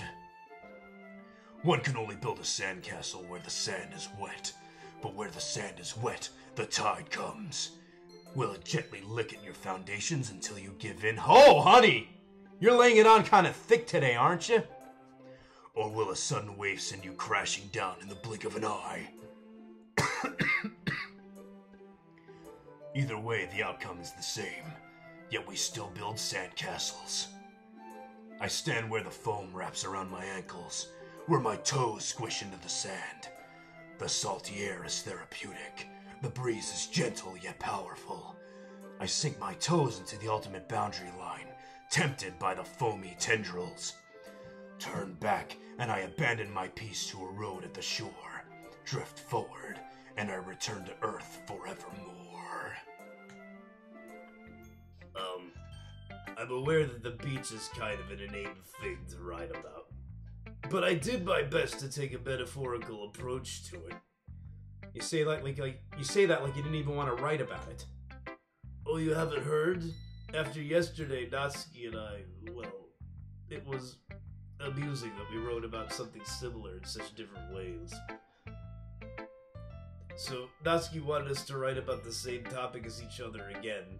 I suppose to better compare the differences in our writing styles or thought processes. Anyway, it was her idea. Knowing her, it's no surprise that she'd want to do something like that. Exactly. Phrasing. Yuri, do you want me to look at your foundations? It's not like I have a particular interest in her writing style. I just went with her request. But, well, I suppose it's not so bad to write about something simple on occasion. It can be refreshing, you know? It's good for me to calm my thoughts once in a while. Yeah, I think I agree. Thanks for sharing. Alright, so Jake said Monica, so I'm gonna get her squared away next, since I did her last time. Hi, Pinto. Have you thought about what you wanted to submit to perform at the festival? Well, being in this club is one thing, but performing in front of a bunch of people, I'll have to give it some more thought. Okay, no pressure. But whatever you do, I'm sure it'll turn out great. It would also make me happy to see. Anyway, let's take a look at today's poem. Sure. I let Monica take the poem I'm holding in my hands. This one's good. It feels like you're not only getting more comfortable with your style, but the imagery is better than the last one I read. Just wondering, but you've been finding inspiration in Yuri's writing style? I guess so. You can't deny that she's talented. Yeah, totally. I think her poems are the most romantic. That's the best way to describe it. She's like a totally different person when she picks up a pen. I noticed that too. Well, when she's talking about literature, it's like a light turns on inside her. Sadly, it's hard to get much personal conversation out of her. Trust me, I've tried. Who knows what goes on in that head of hers? Things about kitchen knives and raccoons and shit. I hope you don't mean that in a bad way. No, of course not. I just meant that I wish she didn't keep so much to herself. But still, defending her like that, you must be pretty into her. Well, no, I'm not into her yet. Wait! Oh, I know what you meant. You completely misunderstood. Calm down, I'm kidding. Besides, I'm pretty sure she's already got a boyfriend. Wait, really? Yeah, fictional one anyway. Probably Samuel Vimes. She does like those Discworld novels. She's all about the Night Watch. Monica kind of whispers that last part to me. Oh well, fuck, I didn't realize that. It's just a hunch, but... Well, there's not really anything wrong with that. Oh, well, I know. I was just saying. Anyway, I'll share my poem with you now, alright? Alright. The Lady Who Knows Everything. An old tale tells of a lady who wanders Earth. The lady who knows everything. A beautiful lady who has found every answer, all meaning, all purpose, and all that was ever sought. And here I am, a feather, lost adrift in the sky, the sky, victim of the currents of the wind. Day after day I search with little hope, knowing legends don't exist. But when all else has failed me, when all others have turned away, the legend is all that remains, the last dim star glimmering in the twilight sky. Until one day, the wind ceases to blow. I fall, and I fall and fall, and fall even more, gentle as a feather. A dry quill, expressionless. But a hand catches me between the thumb and forefinger, the hand of a beautiful lady. I look at her eyes and find no end to her gaze. The lady who knows everything knows what I am thinking. Before I can speak, she responds in a hollow voice. I have found every answer, all of which amount to nothing. There is no meaning. There is no purpose, and we seek only the impossible. I am not your legend. Your legend does not exist. And with a breath, she blows me black afloat, and I pick up a gust of wind. You know, I feel like learning and looking for answers are the sorts of things that give life meaning. Not to get too philosophical or anything, but it was kind of on my mind, so that's what I wrote about. I see. I never really put much thought into it. In a way, it's almost paradoxical. Because if we had all the answers, wouldn't the world start to lose its meaning? You know, there's one thing I noticed. It seems like everyone in the club prefers writing about things that are more sad than happy. Are you surprised? I mean, if everything was okay, we wouldn't really have anything to write about, would we? Humans aren't two-dimensional creatures. Speak for yourself. I think you know that better than anyone. Well, of course, because I am a three-dimensional being, and you're all cardboard cutouts. You mean one-dimensional? Yeah, that. Anyway, here's Monica's writing tip of the day. I will eat your soul. Are you ever too shy to share your writing because you're afraid that it's not good? It can be really disheartening to get a lukewarm response to something you put so much into. But if you find other people who enjoy writing, then sharing becomes a lot easier. Because instead of just telling you that your writing is good or okay or bad, they'll want to focus more on everything that went into it and the things you can work on. It's much more encouraging that way, and it'll make you want to continue improving. It's almost like having your own little literature club, don't you think? Well, that's my advice for today. Thanks for listening. Alright. So it's between Hulk Hogan and Natsuki.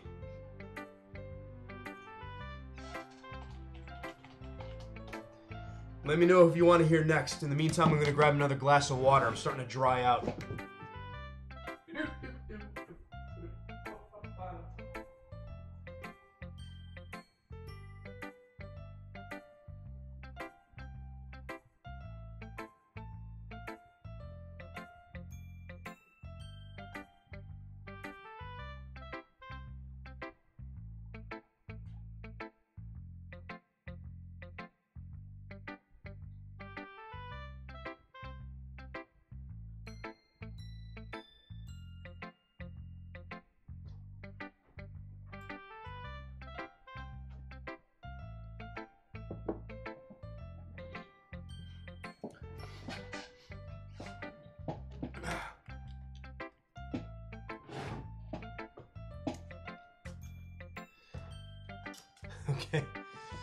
Okay, Jake votes Hogan, so we're doing Sayori next.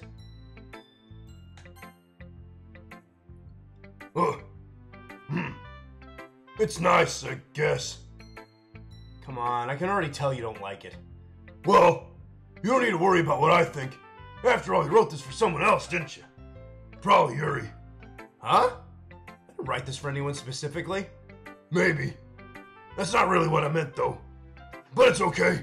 You're making new friends just like I was hoping. That makes me really happy. And you're happy too, right?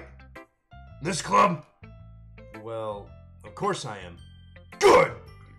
That's all that matters to me. Thank you, Pinto.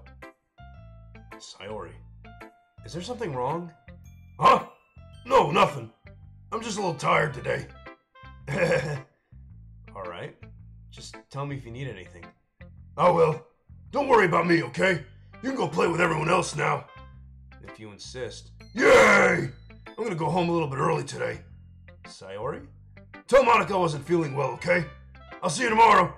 Before I can say anything else, Sayori cheerfully walks out of the classroom, humming to herself. Alright, well, do Camille do hardcore is the last one left, so we're gonna do her now. This one's alright. Alright? Well, yeah. About as good as yesterday's, anyway. I see what you're going for, but it's just not really my style. I mean, that's fine. I'm mostly just glad that you're trying a little bit. Well, of course I'm at least trying. Why are you so emotionally invested in my poems, anyway? Isn't that more of a compliment to me? No, gross. It's not like I care. It's just that one of us in this club has to make sure you're not slacking off. Really? Well, what if you ended up just scaring me away? It's not like you would actually do that. You're done, Jacob.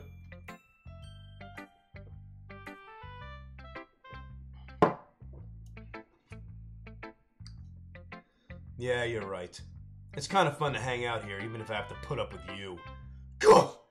Natsuki elbow connects with my stomach.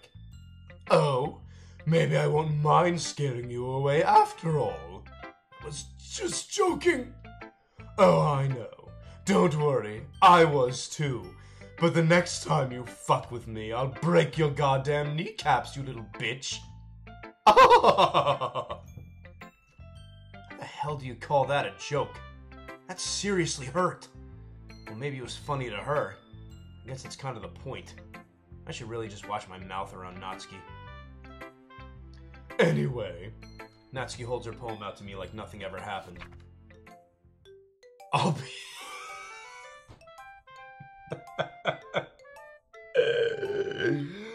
Give me 1 second. I have to just regain my composure so I don't read this without cracking the fuck up.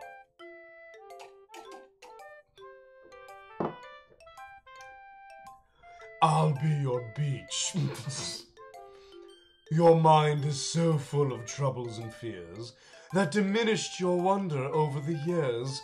But today I have a special place, a beach for us to go.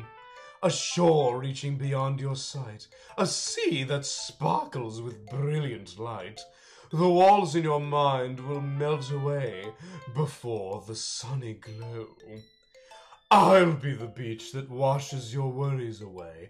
I'll be the beach that you daydream about each day.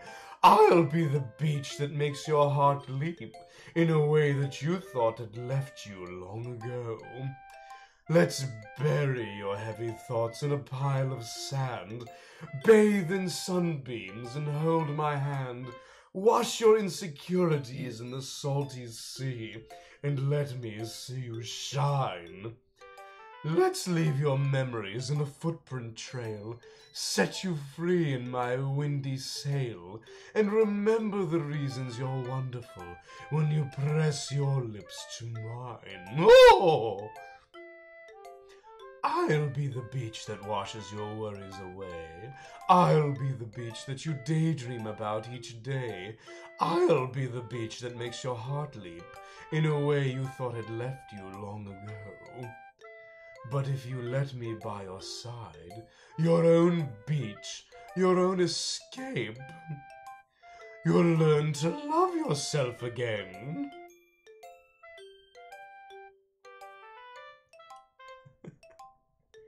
I can only imagine. I can only imagine, Rob.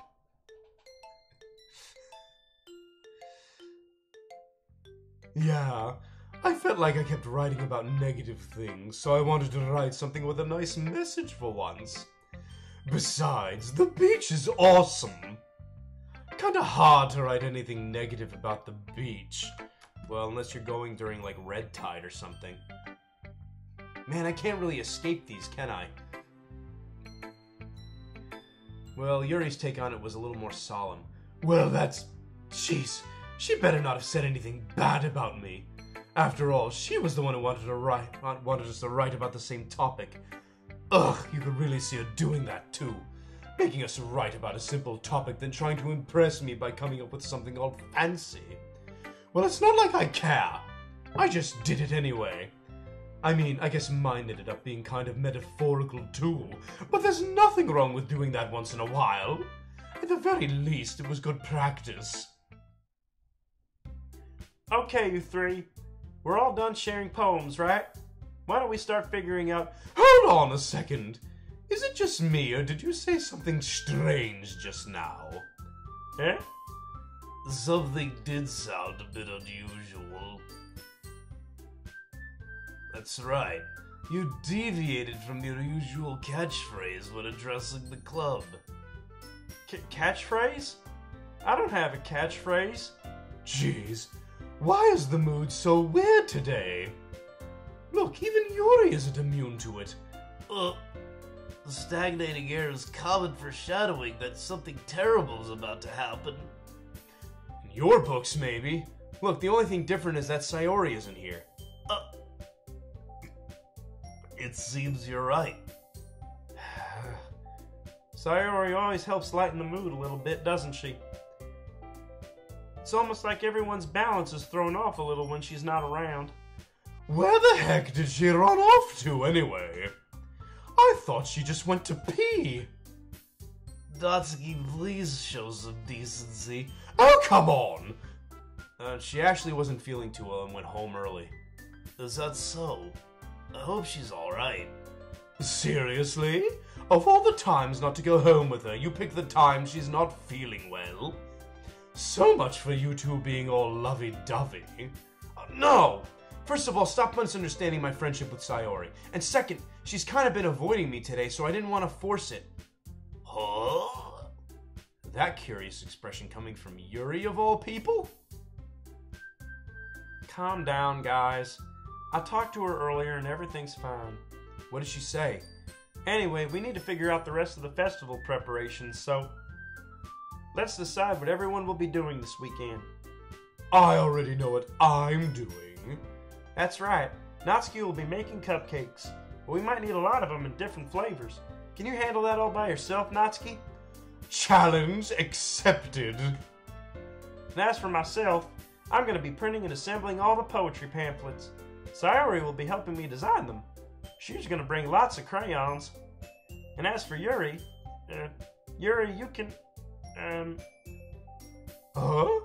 Guys, can you help me come up with something for Yuri? I'm useless. No, that's not it at all. You're the most talented person here, you know. Humph. Now Natsuki's pouting too. Jeez, even I can tell now. I guess I never gave Sayori enough credit, but I can tell things are even harder on you when she's not around. That may be the case. But if I can't also be leader on my own, then I won't grow as a person. So Yuri, you have beautiful handwriting, you know? So you should make some banners and decorations to help set the atmosphere. Atmosphere? About that. I love atmosphere. Yuri's expression suddenly changes as she stares at her desk in focus and nodding to herself. Your mind is already racing, I see. That's great. You'll be a wonderful help, Yuri. But anyway, that just leaves you, Pinto. The one who is truly useless. Don't say that. In fact, both Natsuki and Yuri have some pretty heavy tasks to handle. It would probably go a long way to give one of them a hand. Oh, god damn it, Monica. Are you fucking serious right now? You manipulative bitch. You set this up, didn't you? You could always help me out as well. I'd be really appreciative of that. Is Monica suggesting I spend the weekend with one of my club members? How on earth are they gonna respond to a suggestion like that? I suppose I wouldn't mind a bit of help. Well, even if you don't know how to bake, there's always some dirty work I could give you. It's not like Monica's going to give me a choice, and you shouldn't be sitting on your butt anyway. Natsuki tries to mumble a bunch of excuses like that. If I recall, Doki, you mentioned that you would like to handle the baking on your own. Aw, shit, shots fired, people! Break out the claws, it's catfight time! Pinto may not like to be around you if you only make him out to be a nuisance. So therefore, he may be more suited to assisting with the decorations. I've already gone so far with Yuri, I don't really want to back out now. Hold on, I never said that! How hard could it be to make a few decorations anyway? Sounds more like you're just making excuses for Pinto to... What are you saying? It'll be extremely meticulous work. And baking isn't? She's not wrong there. Baking is a fucking science. Just what do you think? Guys, let's settle down for a moment. In the end, I think it's up to Pinto to decide how he'd like to contribute. Besides, he hasn't really gotten the chance to spend any time with me yet, you know? So I'm sure he's interested in... You literally just said... I'm surprised as well. Sorry. I was just saying, though. Jeez, can we just settle this already? Yeah. Pinto, you're okay with this, right? In the end, it's up to you. Of course. Humph. Very well. In that case, Everyone looks straight at me. Oh, Sayori is an option.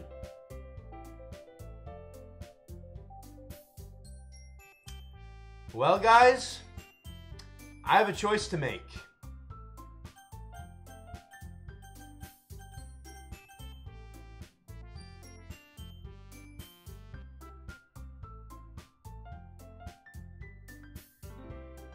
Shit. Choose! Well, the first thing I'm gonna fucking do is save.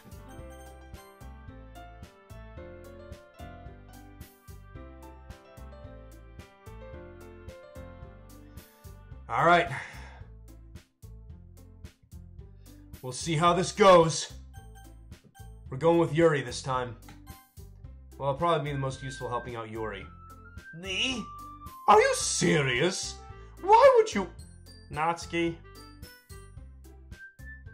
Claudith wants Sayori, I don't care. Well, I'm gonna save scum this shit. This is like War Games except stupid. Strange game. The only winning move is not to play. Why do I have the feeling I'm gonna be saying that again before the time this shit show's over?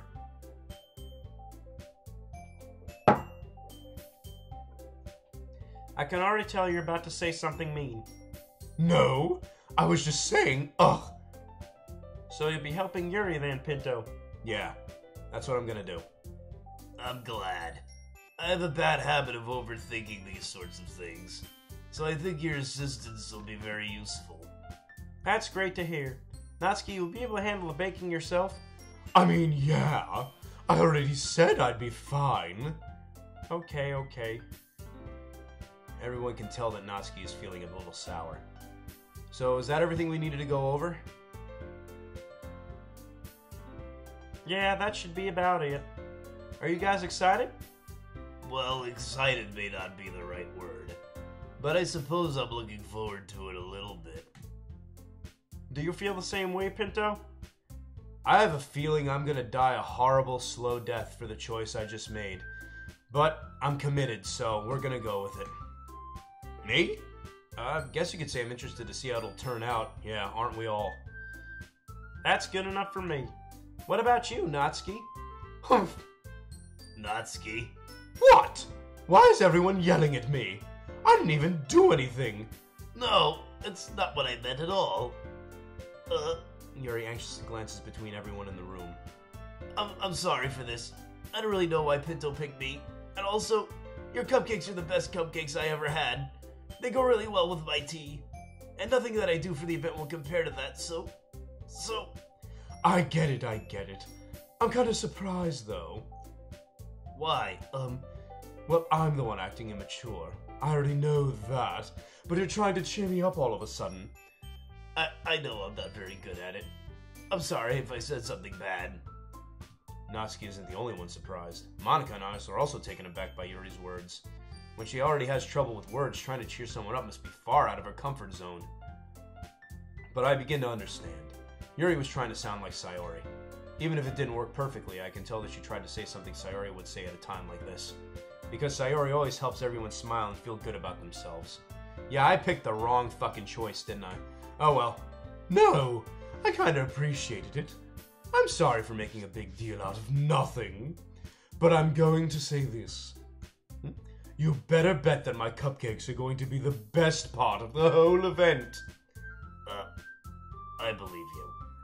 Yeah, I hope to see everyone do their best. But with that, there's nothing more for today. So I guess it's time for us to head out. Alright.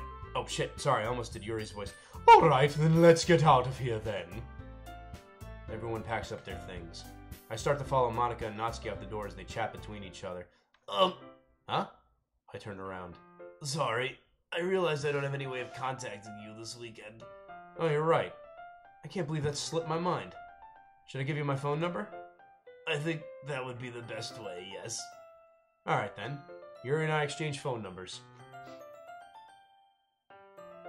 Okay, then I'll be stopping by your house on Sunday. Huh? My house? Is that a problem? No, not at all. I just thought I would be the one going to your house since I'm the one helping you. I suppose that makes sense. But if you don't mind, I think I would prefer going to your house. You wouldn't happen to have an underground sex dungeon, would you? Oh shit, I said too much. Alright. In that case, it won't be a problem. I decided not to press Yuri for a reason. It's not like it should matter either way, so I just need to make sure my room is clean. Get all those box of tissues and used condoms out of there. I hope I managed to make myself useful in some way. Wink, wink, nudge, nudge, say no more. I'm not nearly as creative as you. Oh shit, I said that out loud. I'm not nearly as creative as you are. Don't underestimate yourself, Pinto. I think that will make a very productive team. Wink, wink, nudge, nudge, say no more. Even if you only chose me because you felt bad or something. Wait! You don't actually think that, do you? I don't know. It's difficult to come up with any other reason you may have chosen me. You're forgetting the one reason with the most common sense. I chose to help you because that's what I want to do. But... Yuri thinks to himself with an extremely tense expression. Yuri, you're overthinking this. You wanted me to point out when you're overthinking, right? I didn't realize. I'm telling you I want to. That's all there is to it. Do you believe me? Yuri thinks really hard again. She looks straight into my eyes for a long while.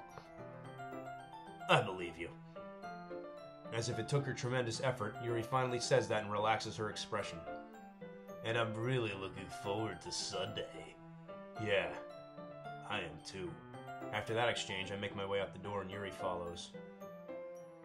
I can't believe this. Yuri's gonna be coming to my house on Sunday? My anxiety shoots through the roof. Even though I gotten pretty used to handling her at this point, there's no telling what might end up happening when we're outside of school. More than that, she told me she was looking forward to it. Is this a chance I have to make something happen between us? Or is it too early for that? Only time will tell. But until then, I won't be able to take my mind off it. Seriously, can't wait.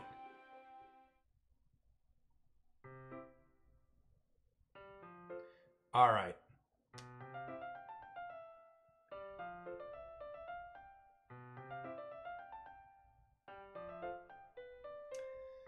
So, I think I'm going to save the Sunday festivities since it's already 9:30 and I got to get ready for tomorrow. So I'm going to stop here. Next Monday will be part 3. And then probably the finale will be on Valentine's Day early. But we'll see. We'll see how it goes. I might take an extra day next week to stream. But anyways, I'm going to save here. And we're going to end things for now. So thank you all for stopping by. Like and subscribe if you haven't already. FrozenGaming.com, check us out. We try to stream every day. If not me, then either Nal or Mikey will be streaming. But anyway, that's all for tonight. Thank you so much for joining us, and I will catch you next time. Take it easy, and good night.